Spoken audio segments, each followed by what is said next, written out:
करके भी सब लोग बैठे, सावधानी से सुनना, क्योंकि व्यास सबको कथा सुना देता, घर वाले ही ना सुने। सब मान लेंगे, उसके लिए घर वाले ही नहीं मानते। तू व्यास होगा सबके काज, हमारे आगे मत बोले कर।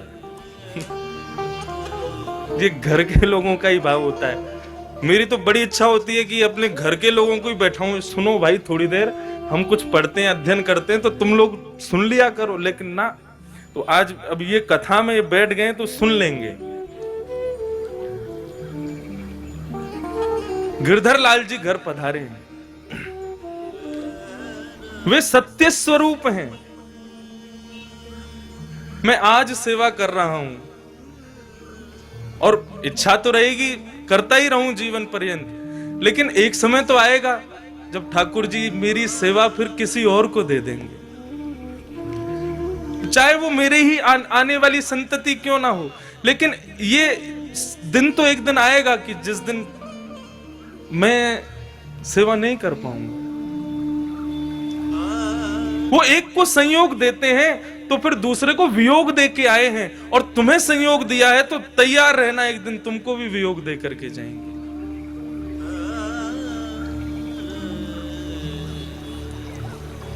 मैं बदल जाऊंगा, अर्चक बदल जाएगा, लेकिन अर्चा अवतार वैसा का वैसा ही रहेगा, वे कभी नहीं बदलेंगे।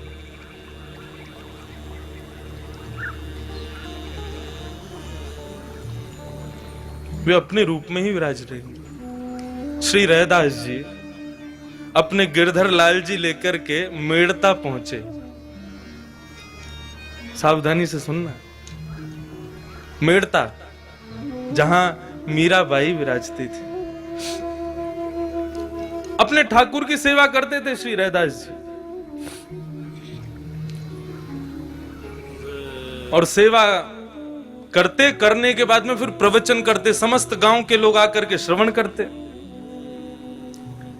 मीराबाई की माताजी जाती थी कथा सुनने। एक दिन मीराबाई बोली हम भी चलें कथा सुनने। माताजी बोली तू अभी छोरी है, अभी तू नेक्सी सी लाली है, तू कथा कहाँ समझेगी, तू रहने दे। मीराबाई बोली हमारो घर मन ना लगे, आप हमें संगी ले चलो। तो माताजी मीराबाई को संग लेकर के आ गए।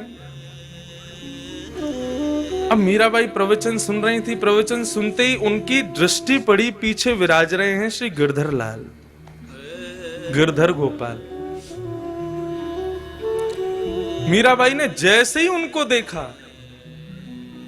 देखते ही मन में यह भाव उत्पन्न हुआ कि इनको तो शायद मैं जानती हूं, मेरा इनसे परिचय है। अपनी माँ से पूछने लगी, माँ ये कौन है, ये जो पीछे बांकी अदा में खड़े हैं, एक भुजा ऊपर करके खड़े हैं, ये कौन है? बोले ये बाबा के अर्चावतार हैं, ये बाबा के सेव्य ठाकुर जी हैं। मीराबाई बोली आप जरा इनको नाम पूछो ना, इनको नाम कहा है? बोले अब कहा करे तू बाबा करे ना। बोले नहीं मोकू कछु आभास है रहे है, आपने पूछो तो सही। मीराबाई की माताजी ने रैदास जी से पूछा, बाबा हमारी लाली जिज्ञासा कर रही है, आपके ठाकुर जी को नाम क्या है? रैदास जी बोले गिरधर गोपाल। गिरधर गोपाल सुनते ही मीराबाई का हृदय का मयूर नृत्य करने लगा। रैदास जी के चरणों में प्रणाम किया और कहने लगी, आप इनको ये नाम गिरधर गोपाल कैसे पड़ा, मुझे बता सकते हैं? रैदास जी बोले इंद्र का मान बढ़ गया था, ब्रजवासी इतनी सेवा करते थे, तो उसके मान को घटाने के लिए और ब्रजवासियों की सेवा सद वस्तु को प्राप्त हो, सद स्थान पर लगे, उसके लिए श्री बालकृष्ण प्रभु ने नख पर धार लियो गिरिराज, नाम गिरधारी पायो है। जैसे ही नख पर गोवर्धन पर्वत धारण किए, सोई इनको नाम गिरधर गोपाल पड़ गए। मीराबाई के नेत्रों में आंसू आ गए और रैदास जी के चरण पकड़ के मीराबाई कहती हैं, प्रभु ये आपके ठाकुर जी नहीं है, ये मेरे ठाकुर जी हैं, और ये मेरे पास आने के लिए आपका सहारा लेके आए हैं। रैदास जी का ताम्र वर्ण हो गया। बोले कैसी बात कर रही हो, मैं कब से सेवा कर रहा हूं इनकी, और तुम कह रही हो तुम्हारे हैं? तब मीराबाई ने अपने पूर्व जन्म की कथा बताई। कौन है मीराबाई? भगवान के एक मित्र सुबल सुबल का ब्याह पूर्व जन्म में मीराबाई से हुआ था। मीराबाई जब अपने पूर्व जन्म में थी तब उनका ब्याह भगवान के मित्र सुबल के साथ हुआ। तो जैसे ही ब्याह हुआ तो मीराबाई की माताजी क्या बोली, देख तेरो ब्याह सुबल ते हैरो है और तू पता कहां जाएगी, तेरो ससुराल है ब्रजमंडल, लेकिन याद रखियो तेरे पति को जो मित्र कृष्ण है ना, वाकु भूल के भी अपनो मुख मत दिखा दियो। यदि तेने अपनो चेहरा दिखा दियो तो वाक के अंदर वशीकरण शक्ति है, वो तो को अपनो बना लेगा और तेरा पतिव्रत धर्म नष्ट हो जाएगा। मीराबाई बोली, मैया तुमने मुझसे कह दी और मैंने आपकी मान ली, वो कितनों प्रयास कर ले वाकु अपनो मुखमंडल नहीं दिखाऊंगी।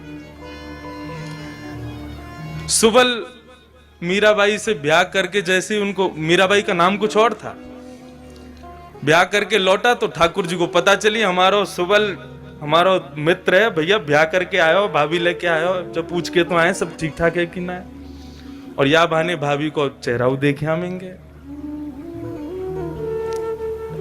अपने बालक और मित्र की बहू सबन ने बढ़िया लगे, हमें अनुभव ना है, आप लोगों ने ज्यादा होगो। अब ठाकुर जी पहुंचे, सावधानी से सुनो, बड़ी बड़ी सुंदर कथा। अरे सुबल आगो भैया, बोले हाँ आ गए। कहाँ हो भैया इतने दिन आते? बोले ब्याह है गो है ना, तो अब गृह गृहस्थी बन गई है, वही में व्यस्त हो। अरे भैया ब्याह करे आयो ने, हमें दिखा दे अपनी बहू को मोड़ो। सुबल बोलो तू देवर है, वो तेरी भाभी है, अपने आप देख ले मोते काके। तो पालकी में बैठी थी मीराबाई और हमारे श्रीनाथ जी बाबा ऐसे पर्दा हटा के जैसे ही भीतर झांकने लगे, मीराबाई को पता चला ये वही बाल कृष्ण, तुरंत अपना मुंह ढक लिया। ठाकुर जी बोले, भाभी जी ने अपना मुखमंडल दिखाए दो। मीराबाई ने मुंह खिला दिया, बोले नहीं दिखाएंगे। ठाकुर जी ने खूब अब आप सोचो, ठाकुर जी जाको मुख देखना चाहे, मीराबाई ने खूब मना किया, बोले हम अपना मुख नहीं दिखाएंगे। भगवान बोले ठीक है, तू को बहुत गुमान है ना अपने चेहरा पे, तू को श्राप दे रहा हूं मैं। एक दिन तुम जिस स्वरूप को तू अपना चेहरा नहीं दिखा रही है ना, यही स्वरूप की प्राप्ति के लिए तड़पेगी तू, और मेरा दर्शन नहीं हो पाएगा तू को। और ऐसा कह के ठाकुर जी वहां से चले गए। और जब वो समय आया, जब इंद्र का मान भंग करने के लिए श्री बाल कृष्ण प्रभु ने अपनी कन्नी उंगली पर जैसे ही गिरिराज पर्वत धारण किए, समस्त ब्रज के ब्रजवासी वहां पर खड़े थे। जैसे ही मीराबाई वहां पहुंची और भूल से ठाकुर जी को अपने नेत्रों से देख लिया, देख करके आज मीराबाई के नेत्र सजल हो गए। और सजल होते ही मीराबाई आज अपनी मां को कोसती है, बोले मैया तेने कैसी सीख दी मुख, इनसे मुख छुपावे को आज्ञा करी तेने। ठाकुर जी को बार बार देखना चाहे, लेकिन श्राप के कारण बार बार ठाकुर जी दिखते ही धुंधले है जाए। मीराबाई ने दोनों हाथ जोड़े और बार बार प्रणाम करे, बोले प्रभु मुझको क्षमा कर दो, अपनो स्वरूप दिखाओ।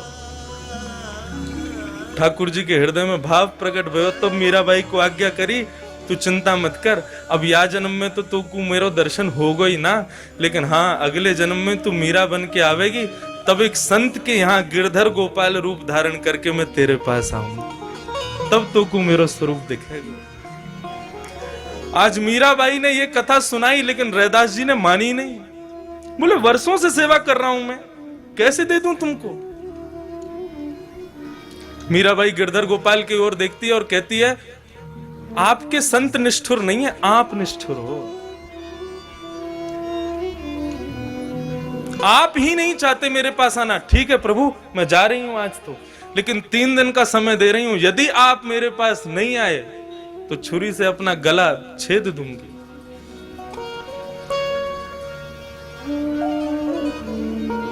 चली गई मीराबाई। 3 दिन व्यतीत हुए। 3 दिन बाद जैसे ही ठाकुर जी नहीं आते दिखे मीराबाई को, तुरंत छुरी लेकर के अपने गले पर रख के बैठी, लेकिन मां ने बहुत याचना करके उनको रोक लिया। मां ने कहा ऐसे तू या प्रकार से अपने शरीर को दुष्प्रहार ना कर सके। मीराबाई बोली यदि आप ऐसे मुझे बचा लोगी तो मैं दूसरे कारण है मेरे पास, मैं जल छोड़ दूंगी, अन्न त्याग दूंगी यदि गिरधर गोपाल नहीं आए तो। शुष्क हो गया पूरा शरीर। ठाकुर जी से भी ये विरह देखा नहीं गया। और एक दिन श्री रैदास जी के स्वप्न में श्री गिरधरनाथ जी प्रकट हो गए और प्रकट होकर के उनसे कहा बाबा मुझको क्षमा करो, मैं भले ही आप मेरी सेवा करते हैं और आपकी सेवा से मैं बहुत प्रसन्न भी हूं, लेकिन अब मैं आपके पास नहीं रह सकता। मैंने ये रूप मीराबाई के लिए धारण किया है और मैंने ही कहा था कि मैं संत के माध्यम से मिलूंगा। एक संत मुझे अर्चना करके, मेरे विग्रह की सुंदर पूजा अर्चना करके पूर्ण रूपेण मुझे पर ब्रह्म के रूप में निर्मित कर देगा, तब मैं मीराबाई के पास जाऊंगा। अब आप मुझे उसी को दिया। अब जब स्वयं ठाकुर जी की आज्ञा हो गई, फिर रैदास जी कैसे रुकते? रैदास जी विचरते विचरते, अब रैदास जी के हृदय की भावना तो जो अपने सेव्य ठाकुर की सेवा करते होंगे वे जानते होंगे कि अपने सेव्य को अपने से दूर करना कितना कष्टदायी होता है। श्री रैदास जी विचरण करते करते मीराबाई के यहां पहुंचे और मीराबाई बिल्कुल अचेत मरणासन अवस्था में है। तब श्री रैदास जी ने अपने हृदय के ठाकुर जी को उनके सामने पधराया और तब ये पद गाया। मुझे 2 ही पंक्ति याद हैं, मैं बस ऐसे ही गा के सुनाऊं, सावधानी से सुनना। ले मीरा ले गिरधर तेरा, ले मीरा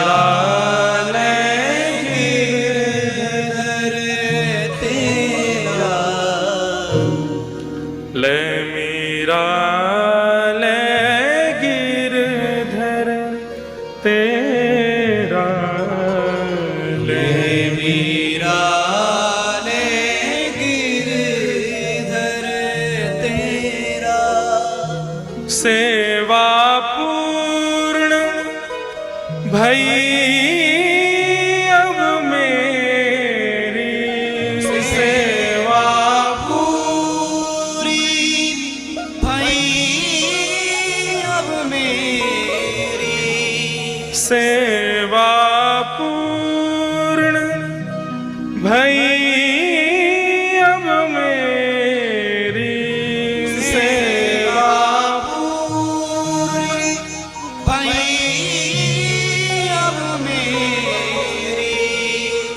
जागा भाग है तेरा बेटी, ले मीरा ले गिरधर तेरा, ले मीरा ले गिरधर तेरा। और श्री रैदास जी महाराज अपने सेव्य, अपने निज ठाकुर जी को मीराबाई को दे आए और उसी दिन इसी राजस्थान की भूमि पर भक्त मीरा का द्वितीय जन्म हुआ। ऐसी भक्ति के अलख जगाई। आज भले ही अपने देह से ना हो, लेकिन अपनी वाणी से, अपने कृत्यों से आज भी मानो ऐसा लगता है कि मीराबाई रात्रि में सब सो जाते हैं, ठाकुर जी भी शयन करते हैं हम लोगों के लिए, लेकिन कपाट बंद होते ही मानो मीराबाई जैसे भक्तों के साथ में ही लीला करते हैं। ये भक्ति की वो परिणति है जहां तक हर वैष्णव पहुंचना चाहता है, लेकिन संसार के माया के कारण नहीं पहुंच पाता। तो वही भाव, ये कथा क्यों कह रहा हूं मैं, संयोग देता है तो किसी को वियोग दे के आया है और आपको संयोग दिया है तो एक दिन आपको भी वियोग देगा। आज नहीं तो कल भले ही मेरे वंश में आगे के लोग गिरधर लाल की सेवा करें, लेकिन मुझसे तो सेवा जाएगी ही ना। इसलिए अपने अर्चावतार को जितना हो सके, अपने नन्हे से गोपाल जी या जो भी आपके घर में अर्चावतार के रूप में विराज रहे हैं, उनकी खूब सेवा करो। वे आपकी सेवा से निरंतर प्रसन्न रहें, ये भाव रखो। वे सत्य स्वरूप हैं, उनका अर्चक बदल सकता है लेकिन वे कभी नहीं बदलेंगे। वे निरंतर सत्य